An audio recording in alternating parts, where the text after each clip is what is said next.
Hello, everyone. I am back with another quick first impressions review of The Penguin, episode 1 and 2. There'll be 8 episodes in all, and it is, of course, released by DC Studios in association with WB TV, and it stars Colin Farrell, reprising his role from The Batman, and I've only watched the first 2 episodes, of course, because that's all that's out at this point. And so I will not be spoiling them, though. I won't talk much about these episodes. Episode 1, called After Hours, and Episode 2, called Inside Man. So no spoilers. I will just basically talk about the very, very, very main idea here, and that's it. Okay, so I won't spoil anything specific. I did really enjoy The Batman a couple of years ago, directed by Matt Reeves. And, it was a little long. I wasn't that crazy about the Catwoman character this time around, but I did enjoy the film overall. Certainly the Falcone mobsters, definitely, and especially the Penguin as well. The unrecognizable Colin Farrell, under all that brilliant makeup, he really delivered with this character in that film, and I feel like he's a lot of people's favorite part of the Batman. He's the standout anyway. So, due to his popularity, we now get a spin-off series on HBO, or HBO Max, or Crave, as it is here in Canada. Is it any good? Well, yeah, so far so good, actually. It's naturally it's going to keep in the same tone, that film noir look of the Batman. So it matches the film very well that way. Of course, it's very dark and gritty and rainy, and and all that you would expect from the look of the film. And again, Farrell, he just mesmerizes us with this incredible performance as Oswald Cobb, the Penguin. Yeah, the Cobblepot, they dropped that. It's now Oswald Cobb.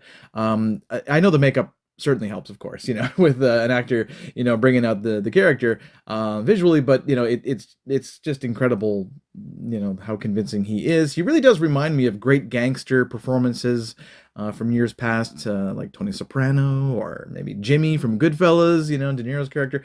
It should be considered just as iconic as those performances, I think, in years to come. So the story so far here is mostly about Oz trying to take over the Falcone mob after Carmine's death in the film, The Batman. It really helps to watch The Batman, by the way. And he kind of also maybe wants to start a war between the rival mobs there. The other mob is led by Salvatore Maroni, played by Clancy Brown, who was also Lex Luthor on the Justice League Unlimited show. So some DC cred there. Anyway, Oz's mother here is her name is Frances Cobb, and she's a very interesting character with some mental health issues, and she's played by Deirdre O'Connell in a very, very good performance. There's a lot of dialogue in this show. Some might find it less action-packed than they were expecting or maybe hoping. It's really a character show so far in these first 2 episodes, but I'm sure the action will rev up quite a bit in future episodes. It's certainly not devoid of any action, but it is dialogue heavy, the first couple of episodes here. So my first impression of The Penguin is that it's great. Thumbs up so far, certainly.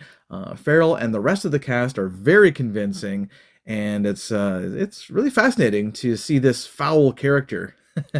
Foul, get it? Yeah, okay, I'll stop. All right, no, but you know what I mean. Just to see this character get his due, and to really have this penguin stand apart, from penguins of years past.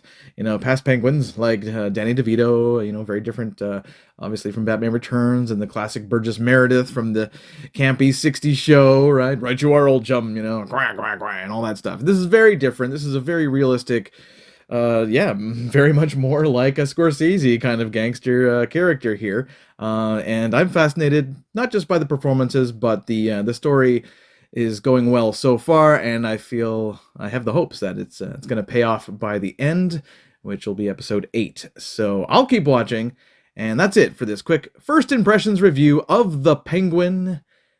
And I thank you guys for tuning in, and we'll catch you all next time. Peace.